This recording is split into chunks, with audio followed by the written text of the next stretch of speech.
My life be like, yeah. My life be like, yeah. Yeah. My life be like, yeah. My life be like, times like these that make you say, Lord, if you see me, please come my way. Like people bring them for when I stray. Well, I'm sacrificing the Christ. My life be like, living like a fingertip.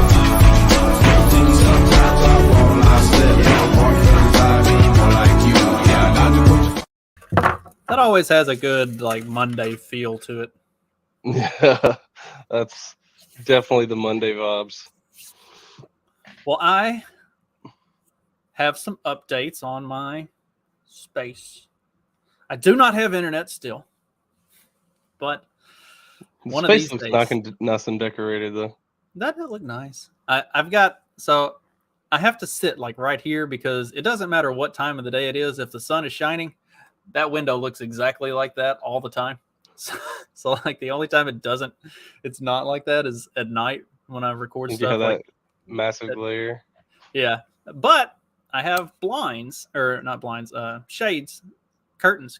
That's what they're called. I don't know what the fuck. I'm not an interior decorator, obviously. I got curtains, and they're sitting over there on the bed, and I'll put them up later today when the curtain rods come in. I had to order curtain rods because I couldn't find anything in like Lowe's or Home Depot that's like because it's a short, small window, and so I had to order stuff. So the curtains came in, but the curtain rods haven't come in yet. So once those come in, which is supposed to be today, then I can hang my curtains and not have this ridiculous And not yourself. behind. It doesn't look like I'm like about to transcend to heaven or something. I got to do something about this door over here though, because I thought it'd be nice to have a door with a window in it, not thinking about the sunlight coming through the door hitting me in the face, which the original plan was that this desk was going to be on a different wall, but then I ended up completely redoing everything. Anyway, that's my interior decorating story for the day. Some of that natural light's okay, but like whenever it's like directly glaring on, like, because I can see it like going right into your eye, like that's where it sucks. That's over there enough that it doesn't bother me. In the morning, it's kind of nice. It gives the right amount of light. In the afternoon, when the sun is on that like side of the building, yeah, it's like coming right yeah. through, like just like fire through my face. So in the afternoons, like Cyclops into your eye. Yeah, if I'm recording anything in the afternoons, I've got a little rug that's like just the right length that I just hang it up there and block the light. But then it looks like I'm like recording in a cave, so that's not much better. I'll figure this shit out eventually. Maybe you got to get your own interior decorator over there and get her to figure it out. I've tried to recruit her to help with, what do I need to do? And she's just like, whatever, that's yours. You do whatever you want to do. I do need more bookshelves. So or I need to, I either need more bookshelves or I need to get rid of, like, I do have a lot of books that I'm not going to read them. Like there's stuff that I was given that doesn't really fit the kind of stuff that I like or read, but I just keep them on the shelf anyway. I do need to kind of start either get rid of some stuff or get another bookshelf, as I've got a pile of books actually in that cabinet right there. It's full of ammo and extra books that I don't have space for. So, to hide the ammo behind the books, that way whenever the feds come breaking in, they'll be like, "Oh, it's just books. He's fine." Well, there's another person who apparently likes books. Apparently, Donald Trump kept book of Adolf Hitler's speeches in his bedside. In a 1990 interview, the billionaire businessman admitted to owning Nazi leader's Mein Kampf. The said he like, what is this writing? He would never read speeches. I guess he didn't read the speeches, but he did read Mein Kampf. I don't know. Never again is now Adia forces discover a copy of Hitler's Mein Kampf translated into Arabic. I mean, it did get translated into everything. So I mean, it is, the national, like, international bestseller. So Doesn't this feel kind of like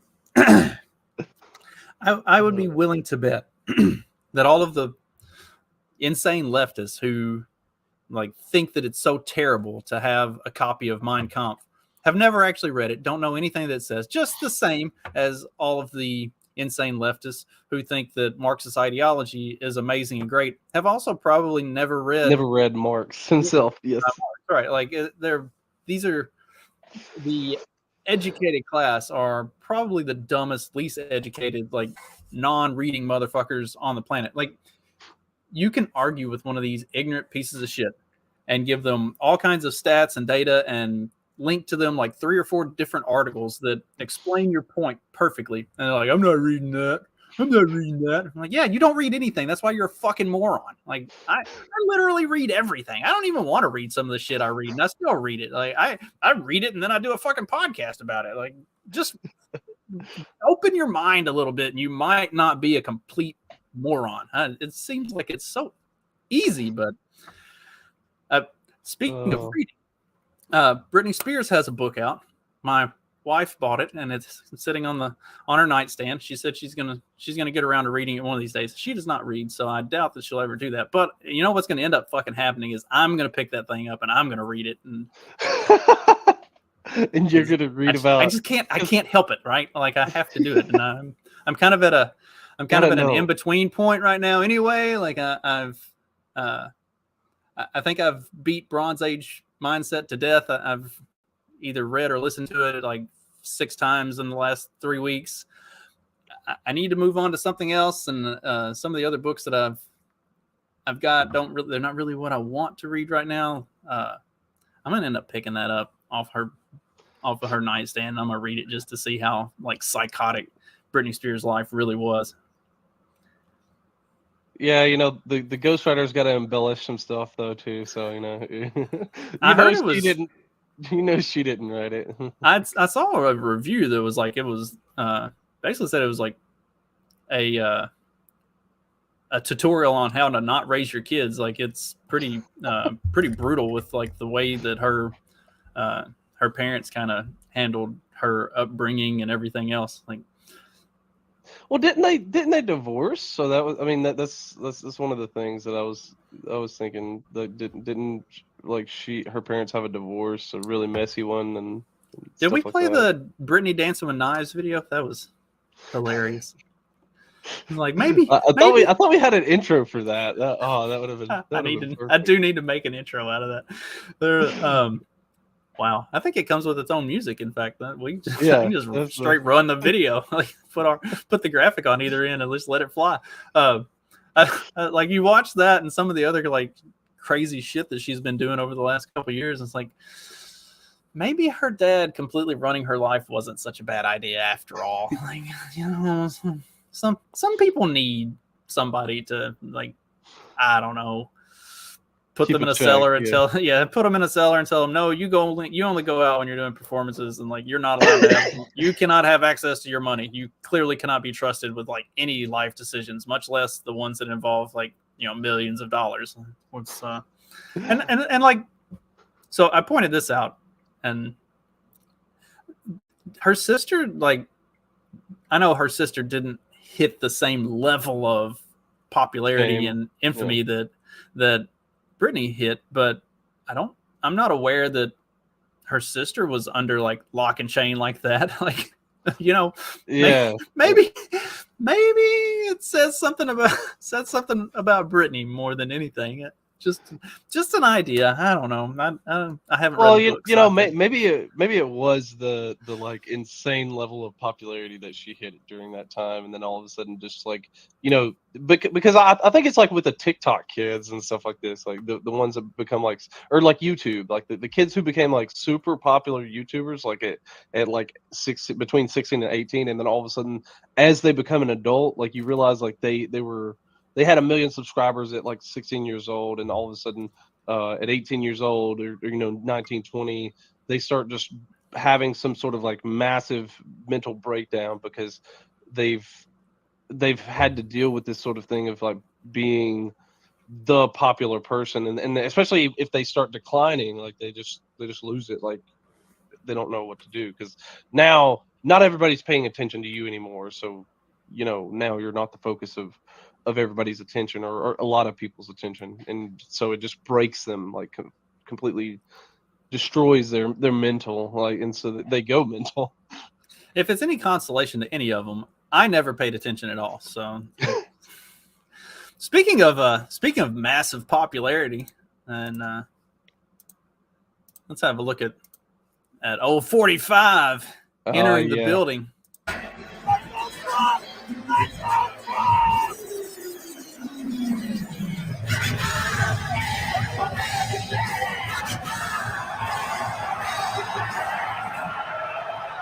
I mean, it's perfectly queued up, like the intro music, like and everything.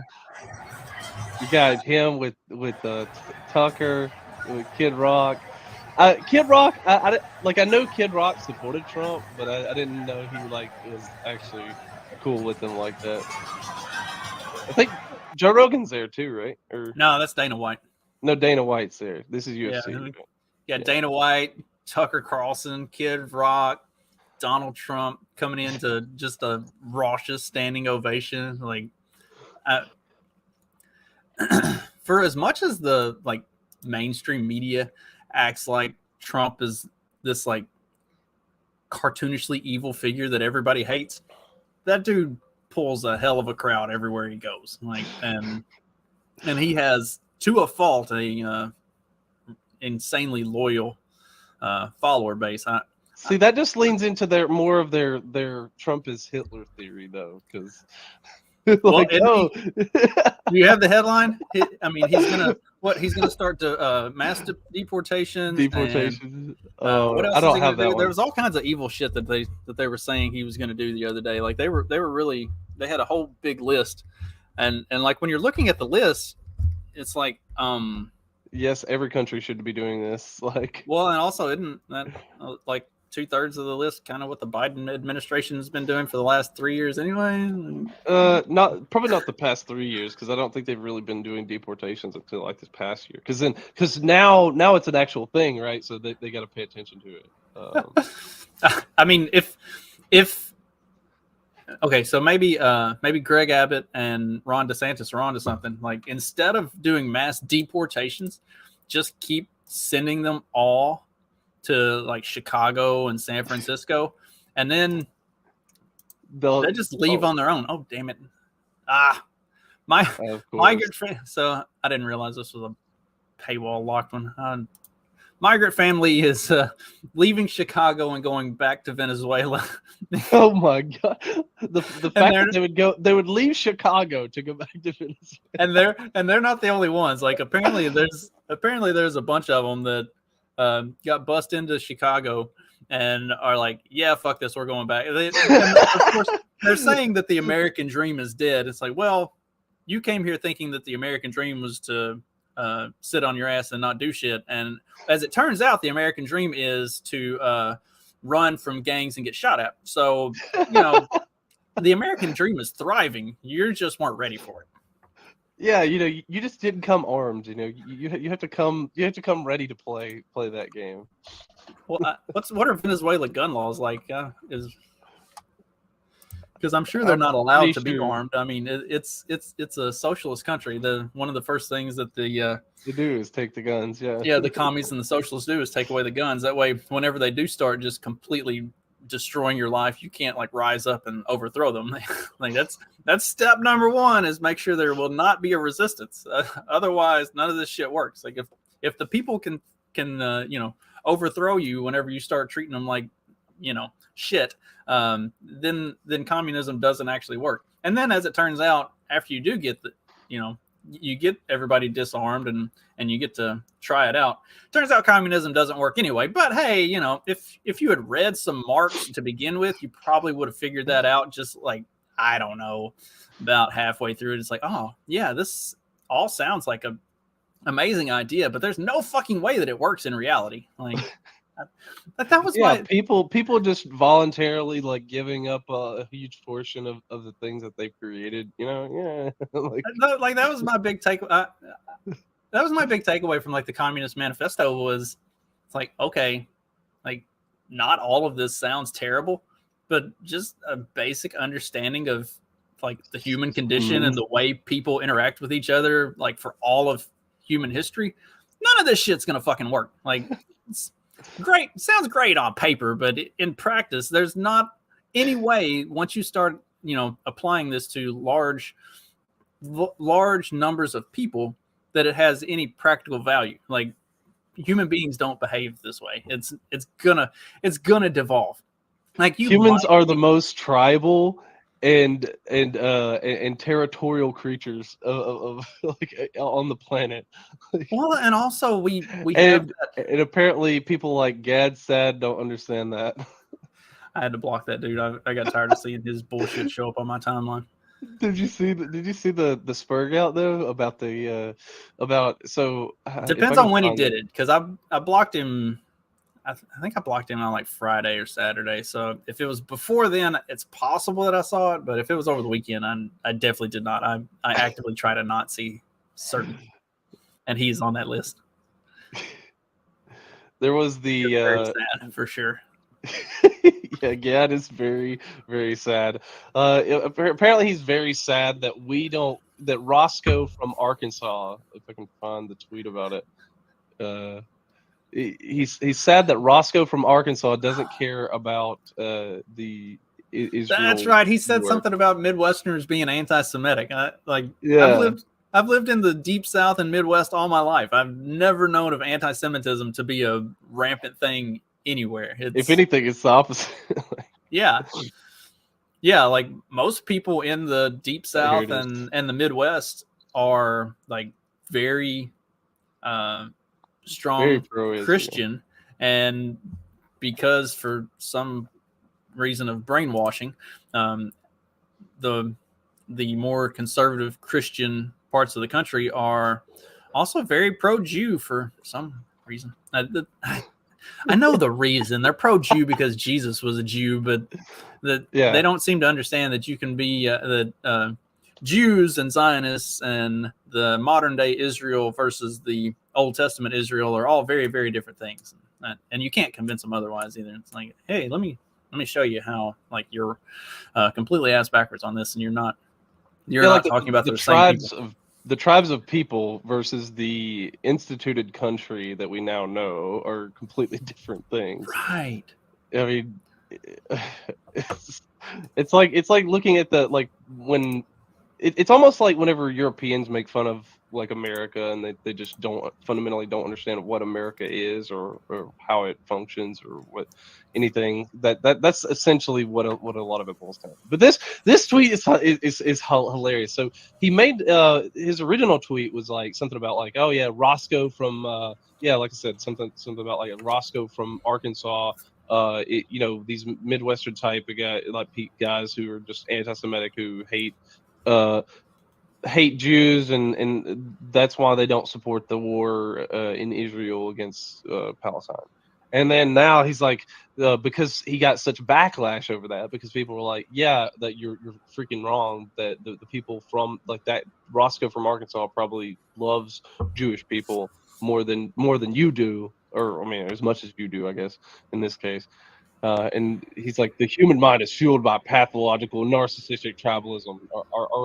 Jordan Peterson. Jordan Peters from Knockoff, I guess. I probably received more hate because of the people being upset by my Roscoe tweet than from Islamists. Roscoe is meant to capture an American Jew hater. He can reside in Boston, LA, or Mobile. The fact that I used Arkansas in my tweet,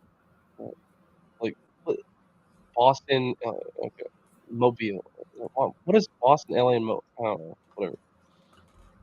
So the fact that I use Arkansas does not imply that I'm demeaning people from Arkansas or the Midwest itself. Is a effing hard. But then again, there's but they always go to that archetype. They always put that archetype as being from the Midwest or the South when that like. No, but here somebody exposed him. Look, this is a tweet from 2020. Hey, Kanye West, you best be voting for me, otherwise you was Roscoe the White Hick. Oh my god! So like, it's pretty clear what you mean by Roscoe. Yeah, Yeah, we get you. We feel you. Like, you stereotype us just the same as we stereotype you, and it turns out we're not wrong, but you also might not be wrong. But it's fine. We're not mad about it. You're the one who's mad about it. Yeah. Like, I am perfectly Thankless, fine with being painful, Roscoe the White Hick from Arkansas. I lived in Arkansas for a couple years. It's not that bad a place. Like, I'm fine with it. I fully lean into it. Fuck, my name is Hillbilly Boy on Twitter. Like, I'm okay with it. Why are y'all so upset whenever people accurately stereotype you? That's the confusing part. Like, hey, right. if we're gonna, like, you know, most like Hicks that I know, they're okay with the stereotypes of Hicks, but it is weird that Because it if makes you us ever, based. yeah, I mean, pretty much, yeah. But like, it's. I know we've gone to this reference a number of times, but it's like, you know, when Kanye says that the Jews control all of the banks and all of the media, and to prove him wrong, they lock his bank accounts and cancel all of his contracts. It's like, like, just admit it. Just, instead of like being mad about it, be like, yeah, we control all that shit. That's the way this works. Watch this. Instead of, like, you know, acting like you don't, like trying to just like hide it, like just like cover it up, like just like, oh, that doesn't happen. So we're going to do the thing you say, but we're going to pretend that we didn't. Like right. we're just be honest. Like, that's the thing. I guess like the Southern, you know, hick or whatever. Like, we value honesty. Like, and when you're being dishonest like this and saying this garbage, yes, you're gonna get backlash. When you're being this dishonest and lying and blatantly misrepresenting what reality is, then yes, you're gonna be called out on it. It's not hard to see. Right. I mean, that's all we want, is just be straightforward with us. We get it. Where was it? Oh, I saw something the other day. Oh, but here's the like, I guess we can hop back to the Trump thing. There was I found the thing we were talking about is plotting raids, mass deportation, giant detention camps for undocumented immigrants or whatever. Yes, I'm for it. The people were so upset about the press about the kids in cages thing. I mean, like, I'm not necessarily bothered, like, as much as, like, people were trying to make this like humanitarian case. I think it's like a sad thing that those people will try to like use kids to as leverage. So I mean, you kind of at some point you kind of have to just say, yeah, you have to have the mentality of the like Michael Jordan meme, like, yeah, F them kids. Like, fuck them kids. much, yeah. That's pretty I much. mean, Because is that a terrible way to feel about it? Sure, but yeah, it's either that or the current situation continues to get worse. Like, if you're not doing something to disincentivize them from doing this, then they're just going to keep doing it. So, like, you know, we're not saying send them to, like, you know, Auschwitz or anything, but, you know, send them back the fuck where they came from. yeah. And don't just let them in like we do now. Like, oh yeah, you know, yeah, we got to process you over here in America. Like, what sense? What how does that even make sense to right? any, like I know I've talked about it before, but like in 2020, whenever Sweden was doing the whole thing with like not locking anything down, I just, for shits and giggles, looked at like the process to immigrate to Sweden. Holy fuck! Like, their open border migrant policy for Middle Easterners has completely destroyed that country.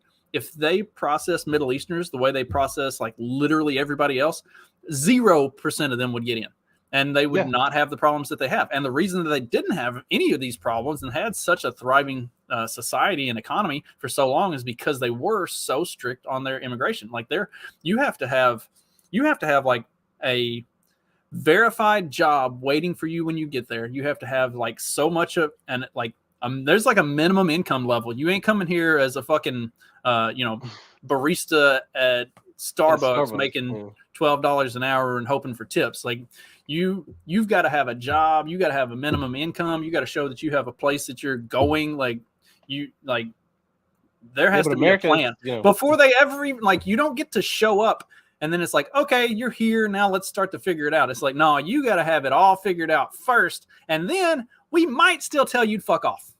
Well, it's like Japan. Like I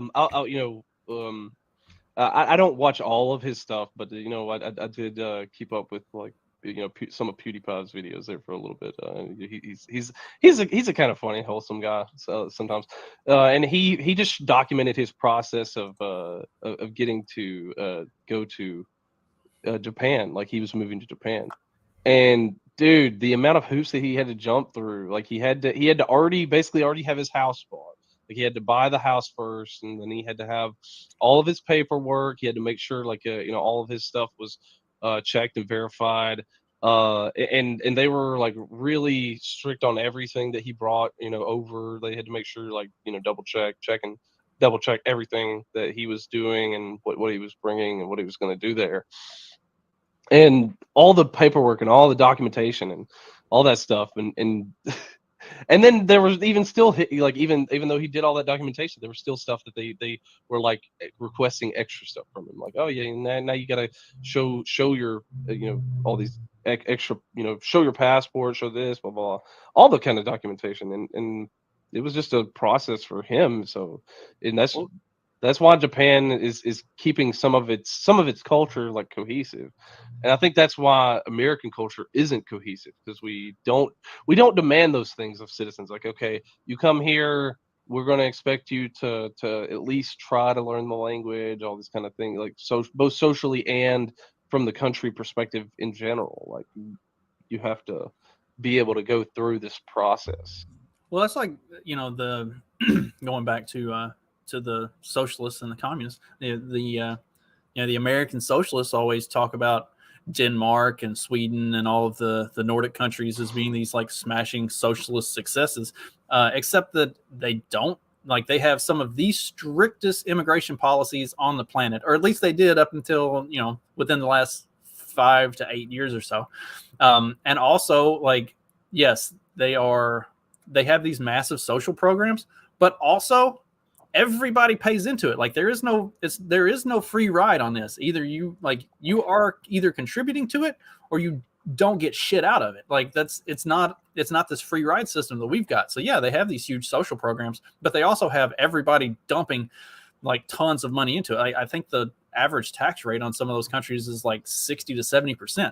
Like, you are pouring all of your money into these social programs so that you don't have to deal with any of this other, like, so the government does take care of it for you, but you are contributing. Like, you don't. Mm-hmm. And now what we're seeing that has started happening in the last 5 years is they start opening up their borders. They start letting all of these immigrants in. And that whole thing is caving in on itself, because as soon as you stop having people have reliability and you just have all these free riders who aren't contributing, who don't fit in with the society, the whole thing fucking implodes. Like, why don't they talk about these?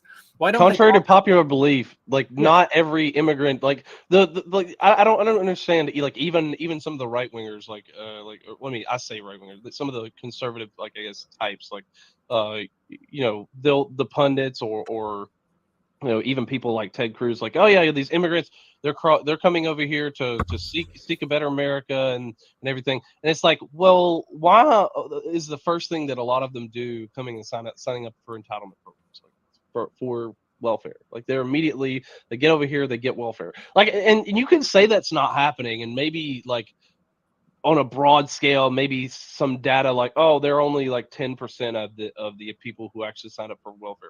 So what? Like, that's 10% more than we can handle. Like, it's I don't know. We're already bankrupt. Like, yeah, it's pretty. I don't know. That's one of those things. It's like, why don't you? Okay, so they always tout Denmark and Sweden and everything as these massive success stories. Why don't y'all talk about how it's going now? why don't you talk about how things have gone in the last 5 years since they did open up their borders? Because then that starts to paint a very different picture from what they wanted you to see beforehand, which was never socialism anyway. It was a very Strictly economy, controlled. yeah, a very controlled economy with a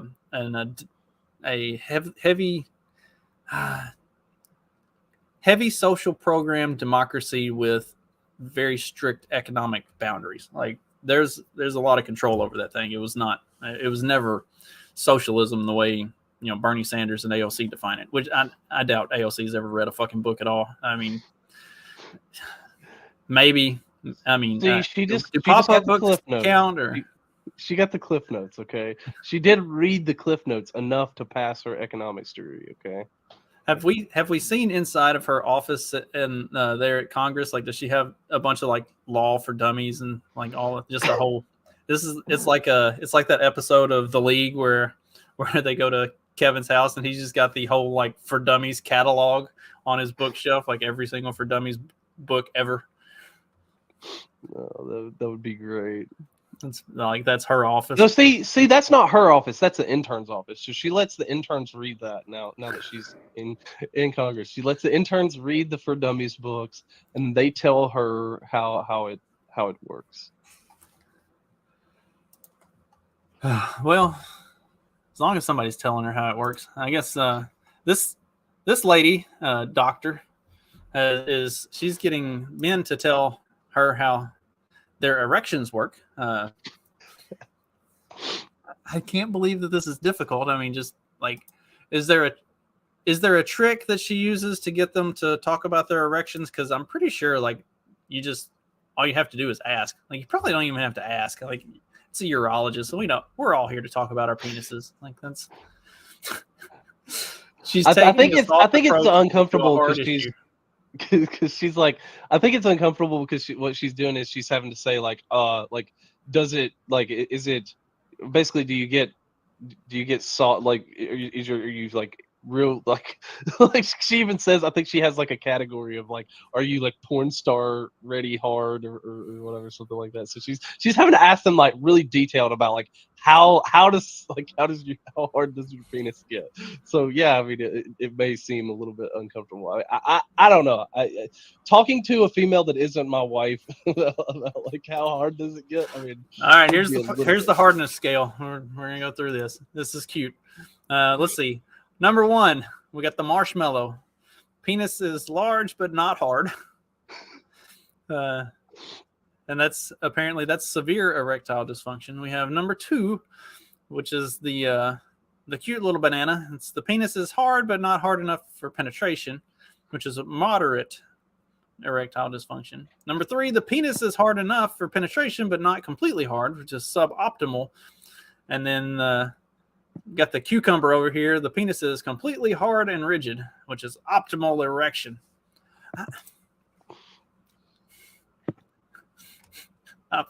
Trey's getting interrupted by the kid when we're in the middle of penis talk. That's amazing. That's amazing.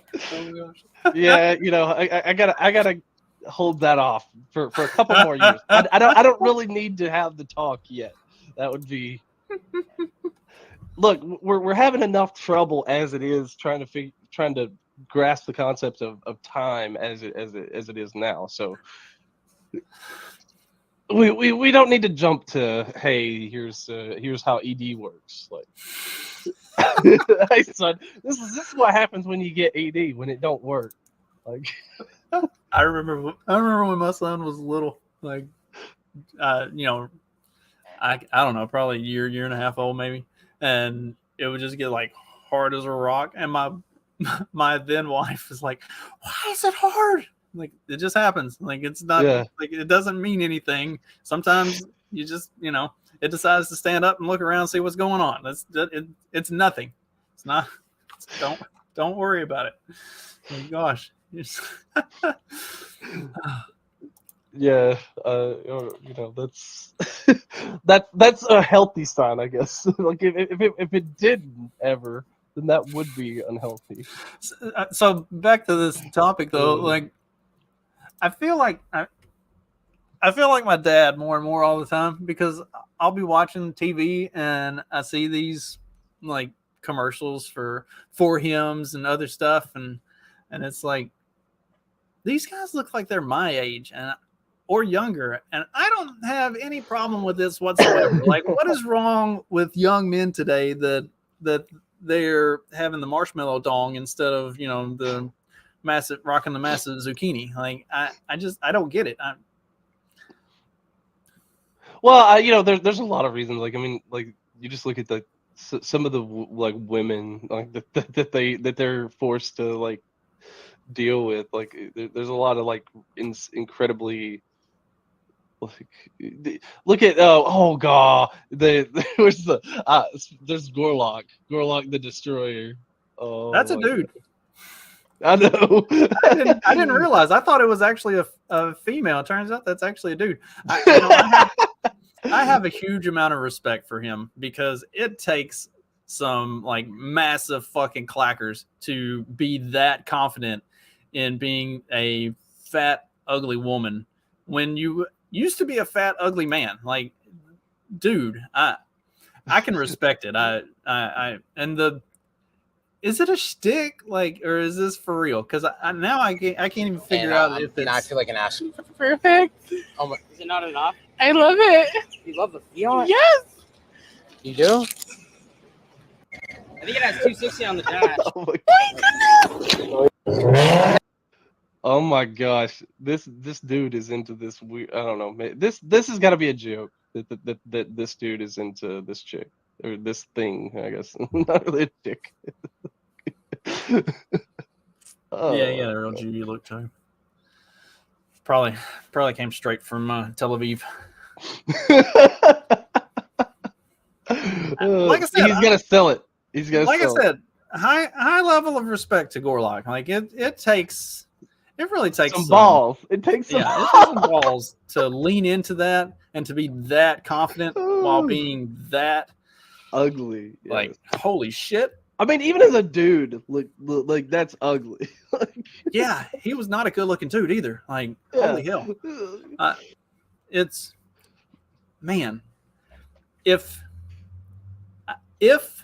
half of the males that age in his age range had that level of confidence, we would not have any problems in society. Like, all of the world would right itself if just half of the male population in their early 30s to mid 20s had that much self-confidence. Man, we could fix the whole world within like a decade. But no, instead everybody's like timid and a bunch of pussies about everything. Like, just reach down, grab a hold of something, and be like, "Yeah, let's go fuck this up." Like, that's what we need more of in this world. I'm maybe then I'm a little then bit the too female prepped. Doctors won't have. Yeah, I did say that I've read or listened to Bronze Age Mindset like 6 times in the last 3 weeks. Maybe I'm a little overamped for this, but like, and Mark and I are going to do an episode on it sometime, hopefully later this week, if I can get him to answer a fucking text message. I know you watched this, Mark. Text me back this afternoon when you watch this, you dipshit. I know take you to a ball game, get you nice tickets, and then you just ghost me. I see how it is. I'm feeling kind of used now.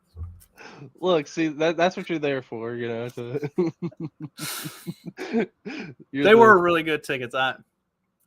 Man, we were like 6 rows in, right by the end zone, nice. like perfect view. I was like, oh man, like we got a good view right at the corner of the end zone. Like, if we get lucky, we might get to see like a toe dragging catch going out of bounds right here, like coming at us. Like, that would be so awesome. When I get tickets, I don't fuck around. Like, I want to be close. I want to be able to see shit. So we had really good seats at the Mississippi State game last year, and we had really good seats this year. We got to figure out where we're going next year. Mark said maybe we ought to go to Georgia and like drag Magoo along but we saw Georgia Mississippi State last year, so I don't know if I want to do another Georgia game because I'm not a Georgia fan. But at the same time, like, if it's somewhere that we can get other people to come participate, then I'm cool with that. I would probably go watch a Georgia game. I did have a buddy that mentioned that we should go to South Bend and go to a Notre Dame game. That kind of piqued my interest. I'm also not a big Notre Dame fan, but just to go The Notre Dame. be there for a Dude, game like that would be really awesome. And plus, it's probably about halfway between me and Mark. Like we would both have about an equal drive, so that would probably be all right, and that would be pretty awesome. Like that's one of those like classic experience stadium. type things. Yeah.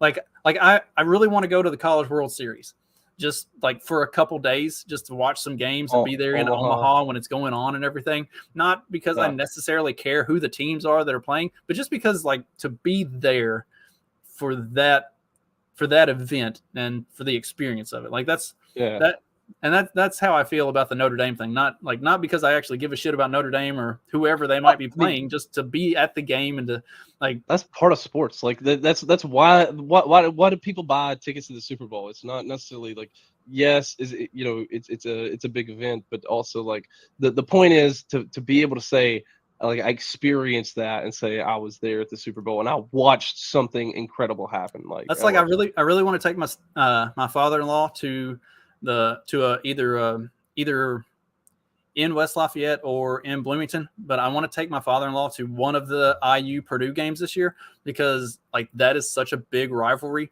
and both teams are going to be pretty good this year. Like for him because he's a big Purdue fan, and just for me because I love rivalry games. Like to be there when it's happening, like I want to feel that environment. Like, and that's something you only get in college sports, really. Like I've been to a ton of baseball games and basketball games and everything else, and or like NBA games and stuff, and like the college atmosphere, especially like going to Michigan Purdue. It's a in conference Big Ten game. Even though Purdue sucks, it's still like all of the energy and everything. Like last year, Mississippi State, Georgia. Even though Mississippi State sucked, it's still the energy and like everything about the game. Like it's That's why, like, if it wasn't for the fact that the tickets cost like usually like thousands of dollars a lot of times, I would love to be able to go watch an Alabama Auburn game. That would be the pinnacle of. I mean, granted, Auburn sucks lately, like absolutely sucks. I mean, that's like going to Mississippi State Ole Miss whenever I was down there. Like, I mean, there is nothing like that rivalry game atmosphere. The tickets are always fucking insane. I've been looking at, like I said, I've been looking at the Purdue IU games, and like starting out $250, $300, and I mean that's for seats that I would actually buy. You can get a cheaper seat sitting up where you can't actually see the fucking game, which I'm not going to do. Like I said, if I'm getting game seats, I'm gonna sit somewhere good. But yeah, I mean like $300 a ticket right off the top. And it's like, oh, it's a little steep, but I mean, yeah, I mean, I'm looking at Alabama Auburn. Yeah, for nosebleeds, it's just 300. Like the upper deck is 330 right now, and then if you want to get any closer, oh god, you're literally spending $1,000 a ticket. It's insane. I try to so like for the Mississippi State Georgia game last year, and then for the Michigan Purdue game this year, as soon as tickets went up, like I was looking immediately, and I was able to get. I think I got the ones at Mississippi State for like $160 a ticket, and those are really good seats. And then I got the ones at Michigan for $180 a ticket, which again, those really good seats for that price. But man, yeah, I was like, as soon as I'm like, all right, clicking in the preseason, we picked the game that we're gonna go to, and then I'm just like watching. And as soon as the tickets come up for sale, it's like, all right, now I gotta find it. I gotta find the good one as soon as I can. Like I don't want to fuck around. And that's, I guess I was a little bit late, but on the IU Purdue, but I thought I was gonna get ahead of it, and I guess those just start right off the top, and like the second that they come out, they don't gradually work the price up on those. I mean, that probably the same for Alabama, Auburn. Like people will wait. People will buy them pre-sale like as soon as like sales open. Like I think they have like a process where like alumni can go ahead and buy the tickets like before the general public. So it's crazy. Oh, what else we got on the docket today? Oh, we were talking about so we talked about people leaving Chicago to return to their socialist hellholes because Chicago is actually worse. Well, I guess now they could go to San Francisco since there's plenty of room on the streets for them to start camping out since they got rid of everybody. Drug addicts and homeless plaguing San Francisco's downtown miraculously disappear ahead of Biden and Xi Jinping's summit. What did they do with them? Where did they put these? They cleared them out. Like, where did they go? Who cares? Like, oh, man, if they roll out like San Francisco Soylent Green, then we know. Then we know. They got rid of them. Yeah, now we have the Soylent Green. Here we go. Sources tell the Post the homeless have been pushed to other parts of the city in preparation for the Asia Pacific Economic Cooperation Summit. Here, go downtown. Somewhere else. Like go. Get out of the main streets. And residents and business owners said city officials' attempts to herd transients and drug addicts is only a band-aid to a severe problem as drug overdoses continue to plague the city. The city focused on 7 intersections in the Tenderloin and south of Market or Soma neighborhoods, which is home to some of the most concentrated encampments where drug-addled people high on fentanyl and heroin can be seen passed out on the streets every day.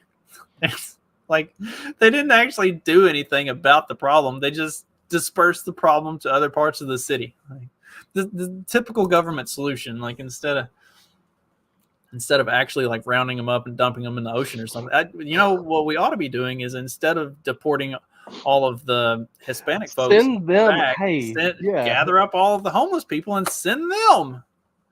Yeah, like, we could do a trade, like do like we will take your huddled masses and you take ours.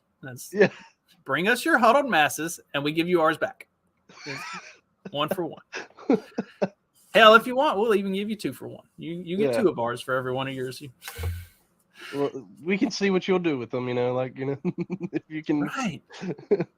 Right. Show us how socialism actually works. Like, take care of all of these homeless people. Well, we know how the cartel would deal with them, but. Well. I mean. Are they wrong?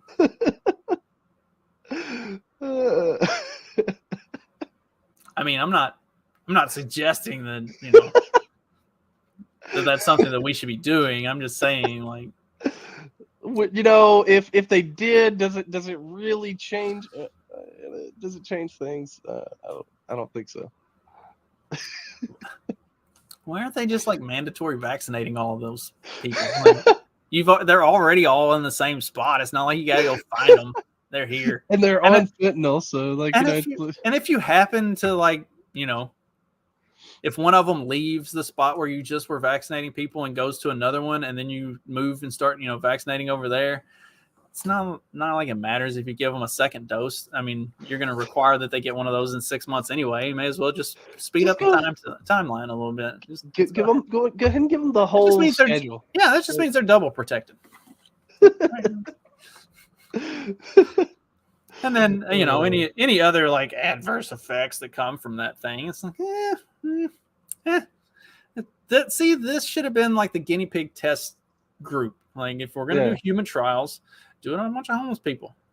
Then, problem works itself out. Oh, God, I feel like there was a joke like that. God, like a few years back, I was just like, if we want to do testing, do it on homeless people, and then people like get outraged about it or whatever. I mean, what else are they doing? Gives them something to do with their time. Shit, like, come on. Look,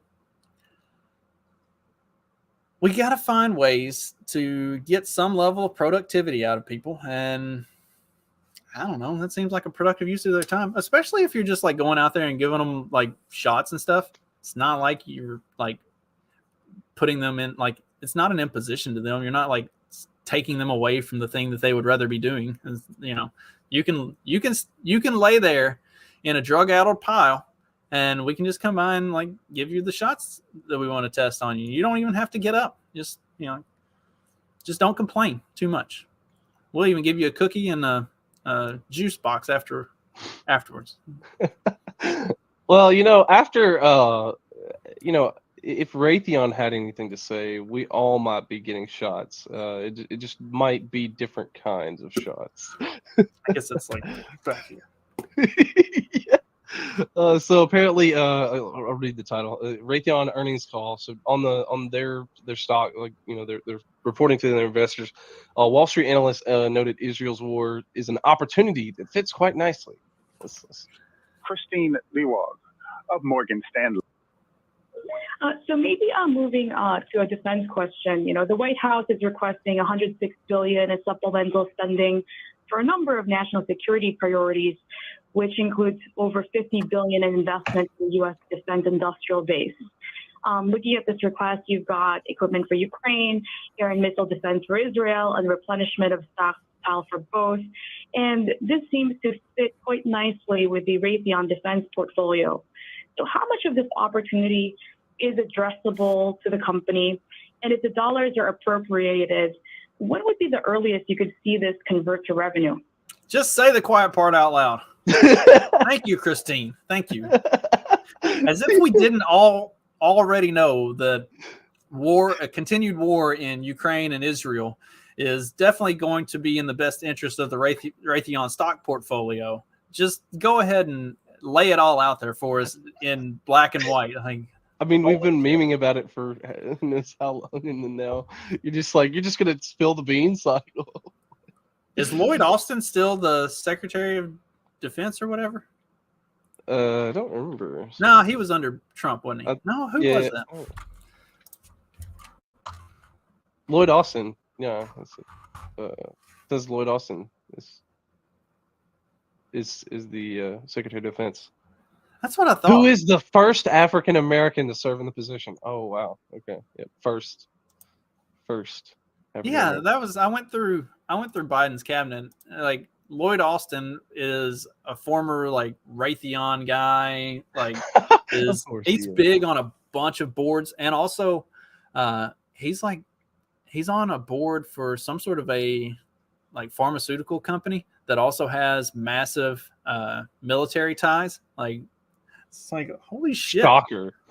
Amazing, right? Like him, and then when you look at Blinken and Yellen and what's the Department of Homeland Security guy? Mayorkas. Like, when you look at all of these people's backgrounds and look at the things that they've been tied to, it's like, holy shit, the corruption runs so deep, and they are so well connected to all of the apparati that make this whole fucking corrupt thing fucking corrupt. It's like, Jesus Christ, why is nobody like standing on tables screaming, this is the fucking problem. This is the swamp that Trump talked about and did literally nothing to solve. Like, it's like, it could not be more transparent. Like, talk about saying the quiet parts out loud. Whenever he makes Lloyd fucking Austin the Secretary of Defense, it's like, okay, like, we get it. You know, it is making my point for me. Like, the once you understand that the game is rigged, now you're ready to play the game. Like, that this is how the game is played. It's like, good God. Well, you know, you can only have a defense contractor who works on, you know, works in the Department of Defense, because otherwise, you know, picking anybody else would just be retarded.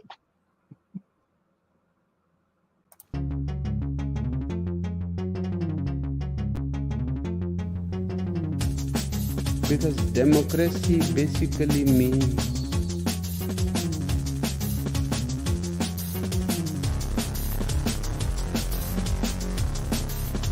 government by the people, of the people, for the people. but the people are retarded.